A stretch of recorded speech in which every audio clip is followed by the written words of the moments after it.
오늘 할례 언약이라는 제목으로 하나님 말씀 증거하겠습니다. 오늘 설교 말씀의 중심 주제는 할례 언약은 구속의 언약이다라는 주제입니다. 그래서 우리가 할례 언약의 의미를 잘 알아야 이제 이 할례 알아야 하는데, 이 할례 언약이 구약의 말씀을 신약과 연결해서 이해하는데 아주 중요한 언약이기 때문에 그래요. 근데 이 할례는 누구로부터 시작이 되냐면 아브라함으로부터 시작이 됐죠. 그래서 지난 시간에 우리가 나누었지만 횃불 언약과 아브람의 이름으로 있을 때는 물 세례만 받은 것으로 우리가 의미한다 그랬어요. 그리고 할례 언약과 이제 오늘 아브라함으로 있을 때에는 성령 세례를 의미를 합니다. 그래서 아브람이 아브라함으로 이름이 바뀌면서 하나님께서 제일 먼저 이제 할례 언약을 주셨어요. 그러니까 하나님과의 언약의 표로서 뭘 하라는 거예요? 할례를 받게 한 거죠. 그래서 할례는 이스라엘 백성의 영원한 언약의 표징이 된 거예요. 그러나 신약의 그리스도인들에게는 할례를 금지시켰죠. 할례하지 말라 그랬어요. 신약의 그리스도인이 할례를 하면 저주를 받는다라고 할례를 금지했습니다. 그러니까 할례는 예수님이 오시기 전에 오실 예수 그리스도를 기다리는 구약 사람들에게만 허락하신 거라는 우리가 알 수 있어요. 그래서 오늘 본문에 보면 아브라함에게 주신 이 언약이 할례 언약인데, 이 언약을 영원한 언약이라고 말하죠. 이 영원한 언약은 아브라함의 자손에게만 미치는 언약이에요. 누구요? 아브라함의 자손. 그래서 구약에서 영원하다라는 이 단어가 나오면 여러분이 이제 의미를 잘 알아야 되는데, 이 영원하다는 것은 이방인에게 해당되는 것이 아니라 아브라함의 자손들에게만 해당된다는 의미예요. 그러므로 우리가 안식일을 영원히 지켜라, 또 할례를 영원히 행하라라고 이런 말씀을 들었을 때, 여러분 이 말씀은 누구를 가리키는 거예요? 아브라함의 자손들만 의미하는 거예요. 다른 이방인들을 의미하는 게 아니에요. 그런데 율법주의나 어떤 제7일 안식교 같은 이단에서는 이 단어를 사용해서 어떻게 얘기합니까? 구약에서 영원한 언약이라고 했으니까 어떻게 해요? 안식일도 영원히 지켜야 된다, 이렇게 해석을 하거든요. 그러니까 그렇게 우리를 미혹을 해요. 그렇게 해석을 해서. 그러나 영원이라고 할 때 이 영원은 아브라함의 집 안에 영원히라는 뜻이에요. 그러니까 아브라함의 자손들에게만 해당되는 뜻에서 영원하다는 의미죠. 이방인에게는 해당이 안 돼요.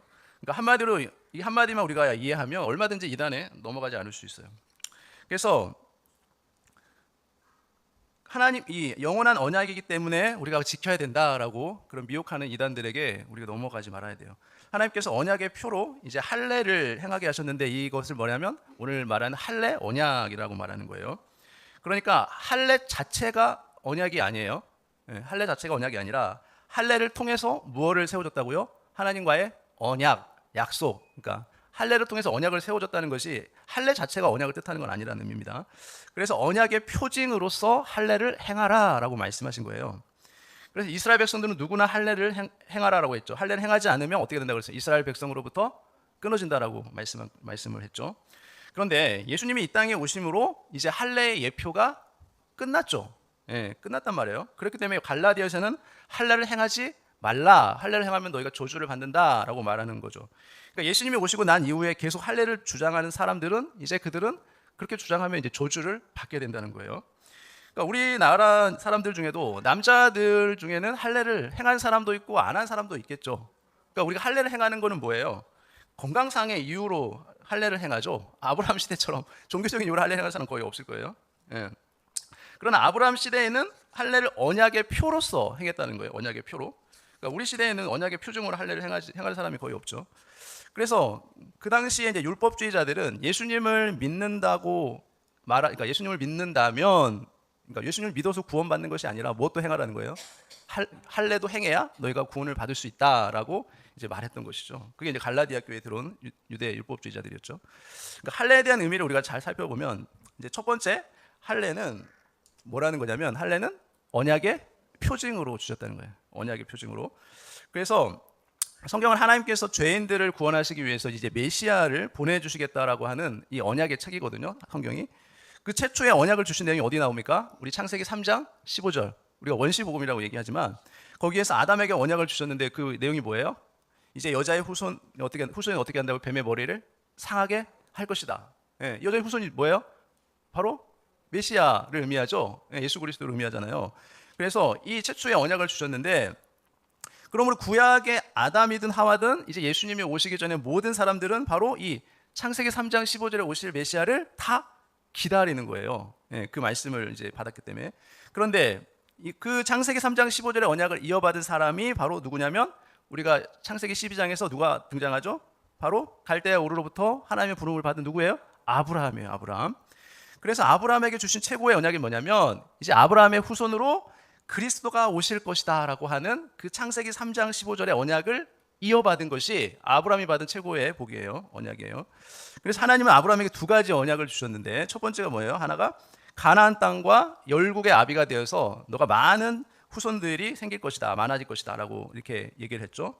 아브라함을 인해서 아브라함 후손이 많아질 것이라는 약속 하나. 그 다음 또 하나는 뭡니까? 그 후손 가운데 이제 메시아가 나실 것이다라는 약속 두 가지예요. 아브라함이 받은 약속.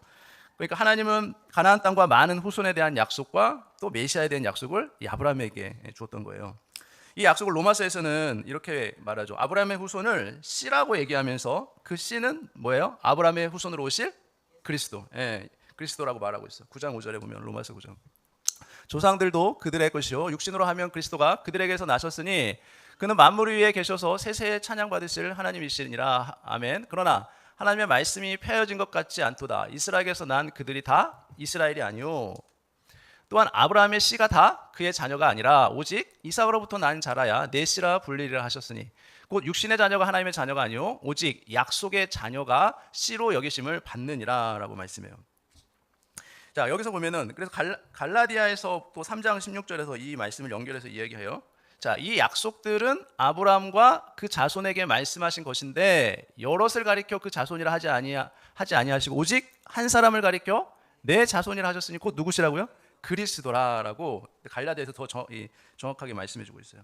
그러니까 육신적으로 표면적으로 드러나는 아들은 물론 이삭이죠. 이삭인데 아브라함과 이삭, 야곱으로 이어지는 그런 아브라함의 혈통을 통해서 이제 메시아를 보내주시겠다라고 하는 거죠. 그분이 바로 신약에 오신 예수 그리스도예요. 그래서 이 아브라함의 후손을 통하여 언약을 주셨는데 이 언약은 바로 메시아의 언약이에요.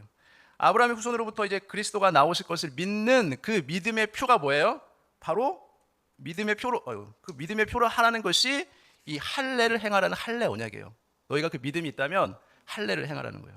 그러니까 할례를 행하라고 하면서 누구를 기다리는 거냐면 이제 내 씨로 오실 메시아를 기다리는 거예요. 네. 그래서 할례 자체가 중요한 것이 아니라 할례를 행하면서 뭘 하는 거예요? 내 씨를 통해 메시아 된 예수님이 오실 것을 너희는 기다리라라는 의미로 할례를 영원히 행하라라고 했던 거예요. 그래서 그리스도를 믿는 이스라엘 백성은 누구나 할례를 행하라라고 한 거죠. 자, 이것은 이제 할례 언약의 실체이신 예수님이 오시기 전의 이야기예요. 그렇죠? 구약 시대니까. 자, 모든 인류는 아담에게 속했죠. 그래서 아담과 함께 선악과를 따먹음으로 범죄를 다 저질렀어요. 그러니까 우리가 함께 아담과 함께 범죄한 건 다 아시죠? 아담 혼자 한 게 아니에요. 우리 아담에 속해서 범죄한 거예요. 그래서 최초의 아담이 범죄함으로써 이제 아담으로부터 나오는 모든 씨는 뭐를 가지고 태어나요? 그 죄를 가지고 태어나는 거예요. 그래서 한 사람 아담으로 말미암아 죄가 들어왔고 그 죄로 인하여서 이제 모든 사람이 죽게 된 거죠. 사망이 우리에게 오게 된 거예요. 그래서 아브라함의 허리 속에 그 씨 속에 모든 인류가 다 들어있다라고 성경이 말하는 거예요. 이 범죄한 아담의 씨는 사망의 씨죠. 그래서 모두를 죽게 하고 멸망의 길로 가게 하는 거예요.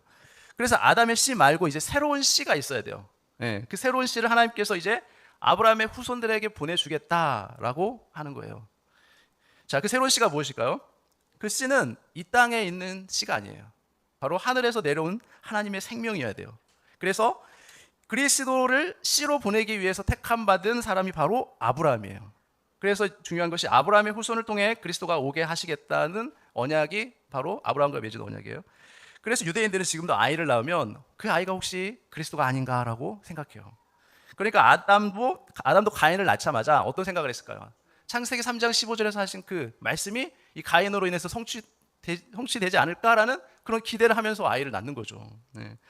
그래서 아브라함의 후손 중에도 남자들이 결혼해서 아이를 낳으면 이분이 혹시 메시아, 그 말씀하신 약속하신 메시아가 아닐까? 그런 기대를 하면서 메시아 숭배 사상이 그래서 이제 시작된 거예요. 그런데 예수님이 이 땅에 오셨는데 유대인들은 지금도 메시아를 기다려요, 안 기다려요? 지금도 기다려요. 신약의 그리스도를 안 믿습니다. 유대인들은 지금도 기다리고 있죠. 지금도 자기 후손이 아들이 나오면 무슨 생각해요? 이분이 바로 그 아브라함의 혈통으로 이어지는 그 씨이기 때문에 자기들도 아브라함 혈통이니까 그렇게 생각하겠죠. 그 새로운 씨인 메시아를 주신 것은 아닐까라고 기대하는 거예요. 지금도 유대인들이. 그래서 유대인이 자식을 낳는 것이 하나님의 일이고 하나님의 약속을 이루는 일이기 때문에 어떻게 해서라도 유대인들은 자식을 많이 낳으려고 하고 계속 이렇게 번창시키려고 하는 의미가 거기에 있는 거예요. 유대인들은. 그러므로 유대인 남자들의 생식기에 표를 하게 함으로써 이제 그들의 후손으로 그리스도가 오신다는 것을 믿음으로 보여주는 거예요. 그래서 이스라엘 백성들이 오실 그리스도를 미리 바라보고 구원을 받게 하려고 뭘 하라는 거예요? 할례 언약을 표징으로 주신 거예요. 그래서 이스라엘 백성들은 몸에 언약의 표가 있었던 거죠. 이스라엘 백성을 통해서 누가 오시냐면 바로 그리스도가 오시기 때문에 그래요.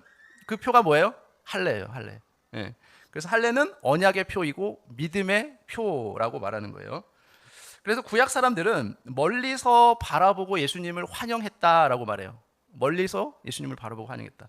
그러니까 4,000년 역사 속에서 이스라엘 백성들은 멀리서 바라보았다는 말은 언젠가 아브라함의 후손을 통해서 이 사망의 씨 문제를 해결해 줄 생명의 씨를 주셔서 영생을 주실 것을 사모하며 바라보았다라고 말하고 있는 거죠. 그 말씀이 히브리 11장 3절에서 정확하게 나와 있어요. 자, 이 사람들은 다 믿음을 따라 죽었으며 약속을 받지 못하였을 때 그것들을 어떻게 했다고요? 멀리서 보고 환영하며 또 땅에서는 외국인과 나그네임을 증언하였으니. 그러니까 예수님이 오시기 전 구약 사람들은 아브라함의 혈통으로 오실 그 생명의 씨를 환영하고 바라보았다라는 말은 이제 그분이 오시면 어떻게 해요? 나의 죄 문제를 다 해결받고 또 영생을 얻게 된다는 것을 바라봄으로써 구원을 받게 됐다는 거죠. 여러분, 우리는 오신 예수님을 믿고 구원을 받죠. 그러나 구약시대 그들은 어떻게 했어요? 오실 그분을 바라보고 구원을 받았던 거예요. 이게 신구약의 차이예요. 그래서 메시아는 사람의 몸으로 태어날 것을 예언했기 때문에 뭘 주신 거예요? 그래서 할례 언약을 주신 거예요. 왜냐하면 자손으로 태어나야 되니까. 그리고 그러면 메시아가 오게 되면은 이제 사람의 몸을 통해서 오게 되는구나라고 생각하죠. 그래서 하나님의 사람으로 오시는구나라고 이렇게 믿음으로 인해서 할례를 통해서 언약을 받았는데 그 주인공이 바로 예수 그리스도예요. 그런데 저와 여러분은 할례할 필요가 없죠. 그렇죠? 왜냐하면 언약의 실체이신 예수님이 신약 시대에는 초림으로 이미 오셔서 구원을 다 완성시켜 주셨어요. 그래서 이제 할례가 필요 없어요. 그래서 이제 두 번째 오실 예수님은 사람의 몸으로 태어나지 않죠. 예수님은 이 땅에 어떻게 오십니까? 다시 오실 때는 하늘에서 내려오시죠. 태어나지 않죠. 강림하신다 말씀하기 때문에 이제 더 이상 할례 의미가 없어요. 사람의 몸에서 태어나지 않기 때문에 예수님은. 이스라엘 백성들은 사람의 몸에 언약의 표가 있었어요. 그래서 정통 이스라엘 백성이냐 아니냐 어떻게 구별해요? 몸에 그 표가 있냐 없냐를 보고 구별을 했던 것이에요. 17장 10절에 너희 중 남자는 다 할례를 받으라. 이것이 나와 너희 후손 사이에 지킬 내 언약이다라고 말하고 있어요. 할례 자체가 언약이 아니라 할례를 통해서 이제 하나님께서 언약을 주셨는데 그 할례 언약이 뭐예요? 바로 아브라함의 후손을 통해서 메시아가 오실 것이다라는 약속이죠. 그러니까 할례를 행할 때마다 이스라엘 백성들은 메시아를 기다리는 거예요. 무슨 씨예요? 그 씨는 생명의 씨인 그리스도를 바라보게 하는 거죠. 그래서 이스라엘 백성들이 언약을 믿는 표로 할례를 행했다는 것이 그래서 중요한 거예요. 할례를 행했다는 것. 둘째로 이 할례는 뭐냐면 구속에 대한 언약의 표예요. 구속에 대한 언약의 표. 그러니까 할례를 행할 때는 피를 흘리는 의식을 하는 거죠. 그렇죠? 여러분 피를 베는데 피가 안 나겠어요? 그래서 할례를 행할 때는 반드시 피가 동반돼요. 피가 나오게 되어 있어요. 신체 가장 중요한 부분에 피를 흘리고 고통을 당하는 것이 할례예요.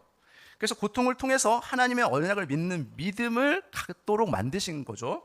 난지 8일 만에 할례를 하게 하는데 여러분 그때가 과학적으로 상처가 가장 잘 아무는 때가 난지 8일만 의미가 다 있었던 거예요. 남자는 세상에 태어나서 할례를 행함으로 고통을 당하죠. 여자는 해산의 고통을 당해요. 출산의 고통을 당하죠. 우리가 표피 끝을 잘라냄으로 인해서 이 고통을 당하는 그 고통을 이제 뭘로 얘기를 한 거냐면 바로 예수님이 이 땅에 오심으로 우리 죄를 위해서 엄청난 고통을 당하는 것을 이제 경험하는 것인데 그것이 할례나 똑같은 거예요. 예수님이 실제로 오셔서 우리 죄를 위해서 고난 당하시고 피 흘려 주시죠. 그리고 그 피 흘려 주신 것에 대한 모형이 바로 이 할례를 행하면서 피를 흘리는 것과 똑같은 거예요. 그래서 할례를 행하라고 했던 거예요. 사람의 몸으로 이 땅에 오실 예수님은 반드시 우리 죄를 위해서 이제 피 흘려 죽으실 거야라고 하면서 그 언약의 그 할례가 언약의 행위고 언약의 피였던 것이에요. 그래서 메시아의 고난이 이제 구속을 이루어 주신다는 것을 믿는 믿음의 표가 바로 할례예요. 십자가의 고난의 모형이 그래서 할례였던 것이에요. 난지 8일 만에 할례를 행함으로 피를 흘린 것처럼 너희 후손을 통해 사람의 몸으로 이 땅에 오실 그 예수님은 이제 십자가에서 고난당하시고 피 흘려 주실 거야 라고 하시면서 그 예수 그리스도를 그 고난의 구속을 믿는 표징이 할례였다라고 말하는 거죠. 십자가의 모형이니까 할례였던 거예요. 그래서 할례는 믿음의 모형으로 이스라엘 백성들에게는 하나의 표징이었던 것이죠. 할례를 통해서 그리스도의 구속을 믿고 거듭나게 되는 것이에요. 그러니까 사람이 난지 8일 만에 할례를 행함으로 피를 흘리는 고통을 우리가 당하잖아요. 마찬가지 예수님이 이 땅에 사람의 몸으로 나셔서 십자가에서 피 흘리시고 고통당해 주시고 그 피를 통해서 우리를 구속해 주실 것이라는 것을 구약 사람들은 그것을 바라보고 믿었던 것이에요. 그래서 구원을 받았죠. 그러면 할례를 행하지 않는 사람들은 백성 중에서 끊어지리라 라고 말씀하신 건 뭐예요? 그 메시아이신 예수님이 사람의 몸으로 인해서 이 땅에 오셔서 고통당하시고 또 피 흘려주심으로 우리가 죄사함 받을 수 있는데 그거를 하지 않으면 어떻게 해요? 할례를 행하지 않는다는 건 그걸 믿지 않는 거기 때문에 어떻게 돼요? 그 사람들에게는 구원이 없는 거예요. 하나님 백성으로부터 그래서 끊어진다라고 말하는 거예요. 오늘날 우리로 얘기하면 예수님의 그 구속의 보혈을 믿지 않으면 절대로 죄사함 받을 수 없고 구원받을 수 없다는 것과 똑같은 의미인 거예요.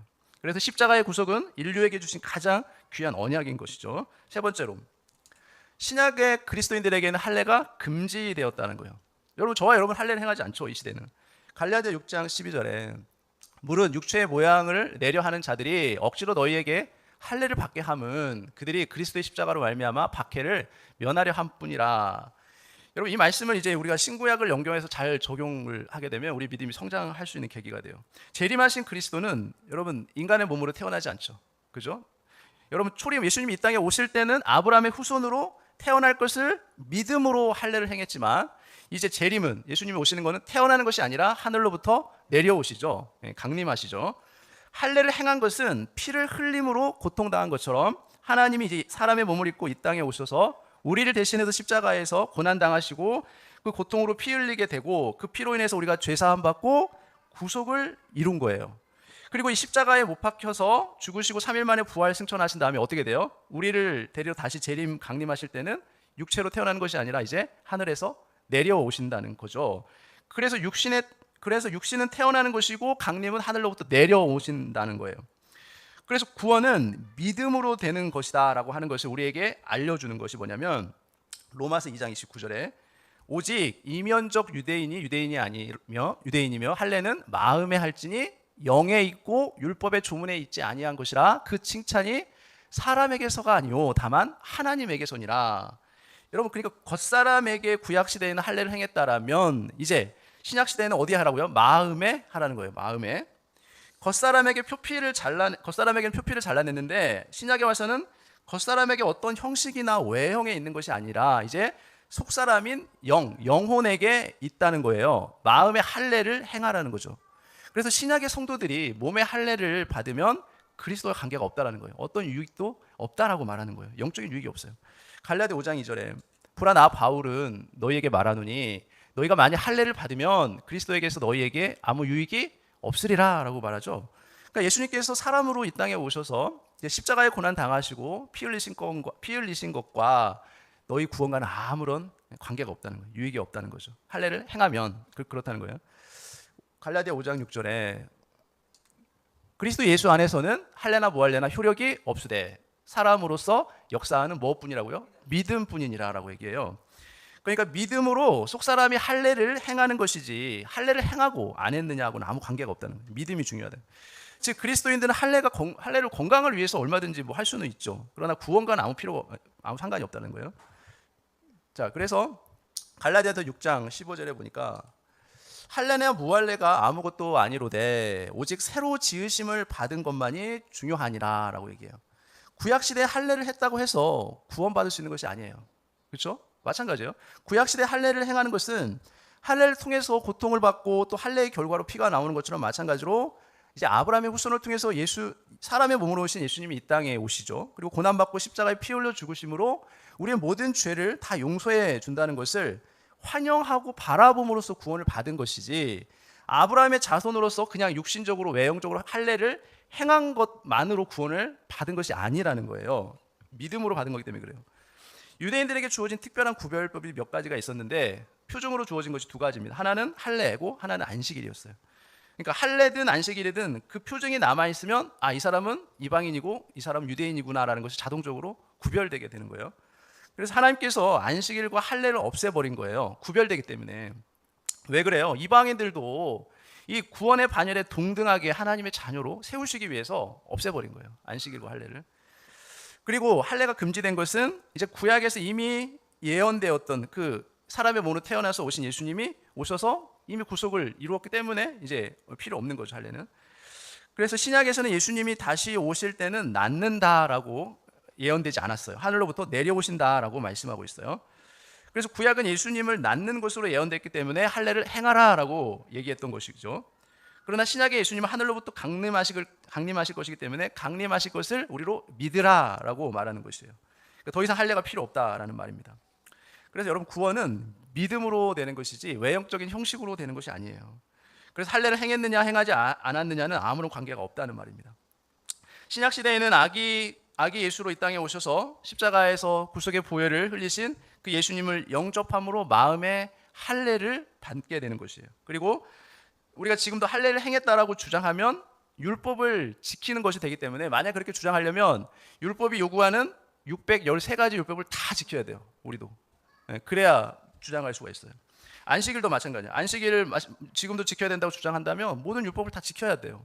그렇지 않나요? 그게 맞는 말이에요. 갈라디아 5장 6절에 보니까 그리스도 예수 안에서는 할례나 무할례나 효력이 없으되 사랑으로서 역사하는 믿음뿐이로되. 자, 그래서 구원은 믿음으로 되는 것이지 행위로 되는 것이 아니다라는 거예요. 그래서 우리는 할례를 어디에 하는 거예요? 신약 시대에는 마음에 하라는 거예요. 마음에, 육신에 하는 게 아니고. 그래서 우리는 이제 마음의 할례를 하는 거죠. 신약 시대에는 그 마음의 할례가 뭡니까? 중생의 경험, 거듭나는 것이 마음의 할례예요. 물과 성령으로 속사람이 거듭나는 것, 그것이 신약의 마음의 할례인 것입니다. 그러니까 몸의 흔적이 아니라 어떤 흔적을 가지라고요? 영적인 흔적을 가져라라고 말하는 거예요. 몸의 흔적을 가진 사람을 로마서 2장에서는 표면적 유대인이라고 말했죠. 그리고 마음의 흔적을 가진 사람을 내면적 유대인, 이면적 유대인이라고 말했어요. 그러니까 그 사람이 진짜 하나님의 자녀인 거죠. 자, 29절에 오직 이면적 유대인이 유대인이며 할례는 어디에 하라고요? 마음에 할지니 영에 있고 율법 조문에 있지 아니한 것이라. 그 칭찬이 사람에게서가 아니요 다만 하나님에게서니라라고 말해요. 그래서 29절에 이렇게 말씀하면서 물과 성령으로 거듭날 때 비로소 속사람이 할례를 받는 것이에요. 그래서 성경에서는 할례 대신 뭘 강조합니까? 신약 시대에는 거듭남, 중생, 이거를 강조하죠. 예수님의 죽으심과 부활을 믿는 것이 바로 마음의 할례예요. 그것이 믿는 것이 육체에 행하는 게 아니고. 자, 갈라디아서 6장 15절 할례나 무할례가 아무것도 아니로되 오직 새로 지으심을 받는 것만이 중요하니라. 그러니까 뭐 할례를 행하든 안 하든 아무런 관계가 없다는 거예요. 새로 지으심을 받았다라는 말은 중생을 의미해요. 거듭남. 중생하면 영적으로 구원을 받는 것이죠. 그래서 할례를 받을 필요가 없다는 거예요. 건강상을 위해서 뭐 할례를 행하는 것은 좋지만 신앙적인 면에서 아무 필요가 없다는 거죠. 그래서 예수님을 영접해서 구원을 받는 것이 가장 중요한 것이고 거듭남이고 중생이다라는 거예요. 그것이. 그래서 하늘로부터 다시 태어난 새 사람이 되는 거예요. 거듭남으로써 우리가. 그래서 거듭남의 구원의 경험을 외적인 표로 지금 이 신약 시대에 하는 것이 바로 세례예요. 세례. 할례의 의미를 신약에서는 이제 세례라고 말하는 것이죠. 그래서 예수님을 믿고 거듭나서 죄 사함 받고 구원받은 사람은 거듭남의 표로 우리가 뭐를 줍니까? 세례를 주는 거예요. 세례를. 구약에서는 할례를 행했지만 신약에서는 세례를 줍니다. 그래서 우리가 신약 시대는 세례를 줄 때는 무엇을 확인해야 됩니까? 그 사람의 거듭남을 확인해야 돼요. 이 사람이 영적으로 진정으로 거듭난 하나님의 자녀인지 아닌지를 확인하고 나서 비로소 구약의 할례를 행했던 것처럼 신약에서는 세례를 그 신자에게 주는 거예요. 이 사람은 하나님의 진짜 영적으로 거듭난 하나님의 사람이다라고 확증해 주는 거예요. 많은 사람들 앞에서 인정해 주는 거죠. 그게 세례예요. 그래서 골로새서 2장 11절에 보니까 또 그 안에서 너희가 손으로 하지 아니한 할례를 받았으니 곧 육의 몸을 벗는 것이요 그리스도의 할례니라라고 말하죠. 그러니까 구약의 할례가 신약의 세례로 이제 바뀐 것을 말하고 있죠. 구약에서 할례 자체가 구원이 아니듯이 신약에서도 마찬가지죠. 세례 자체가 구원이 아니에요. 여러분 세례 받았으면 다 구원이 받은 것은 아닙니다. 여러분 세례 받은 사람 중에도 구원 못 받은 사람이 있어요, 없어요? 있죠. 세례가 구원의 조건이 되는 것이 결코 아니에요. 거듭나지 않으면, 중생하지 않으면 구원하고는 아무런 관련이 없는 것이에요. 그래서 구약의 할례는 오실 메시아의 고난의 보혈을 바라봄으로써 이제 할례 언약을 행했고 구원을 받았지만, 신약에서는 뭘 합니까? 오신 예수님의 구속을 믿음으로 세례를 받는 것이에요. 그래서 그 세례를 구원의 표라고 이렇게 말하는 거예요. 예. 그래서 구약의 할례는 외적인 몸에다가 하는 것이고, 신약의 할례는 마음의 할례인 중생을 말하는 거예요. 중생. 그래서 세례는 사람들 앞에서 구원의 표로 교회의 지체가 되었다는 것을 이제 의미하는 것이 되는 거죠. 그래서 중생했다라는 표가 세례이지, 세례 자체가 구원을 의미하는 것은 아니다라는 것입니다. 이스라엘 백성들에게는 몸의 할례의 흔적이 있는 것처럼, 이제 오늘날 저와 여러분에게는 마음의 할례의 흔적이 있어야 돼요. 여러분, 마음의 할례의 흔적이 있으십니까? 그 할례의 흔적이 뭐예요? 바로 구원의 확신이에요. 구원의 감격이에요. 할례는 이스라엘 백성들에게 주신 중요한 언약의 표징이었어요. 그리고 신약 그리스도인들에게는 몸에 있는 표징이 아니라 마음에 있는 표징, 구원의 확신이기 때문에 우리 마음속에 예수님의 피로 죄 사함 받고 구원의 확신과 감격이 있다면, 우리는 모두 다 마음에 뭐를 받은 거예요? 할례를 받은 거예요. 할례를. 마음의 할례를 받은 사람들이죠. 여러분, 어떻게 마음의 할례를 행하게 되는 것입니까? 마음의 할례는 어떻게 행할 수 있어요? 이 시대에는 복음을 듣고 그 복음을 믿음으로 우리가 마음의 할례를 할 수 있는 거예요. 구원의 흔적을 우리가 가질 수 있는 것이죠. 자, 이러한 우리의 마음의 구원의 흔적인 구원의 확신을 가지고 날마다 기쁨으로 감사함으로 주님께 나아가는 저와 여러분 되시기를 예수님의 이름으로 축원합니다. 기도하겠습니다. 하나님 아버지, 주님의 은혜를 감사합니다. 오늘도 우리에게 말씀을 통해서 주께서 은혜를 주시니 감사합니다.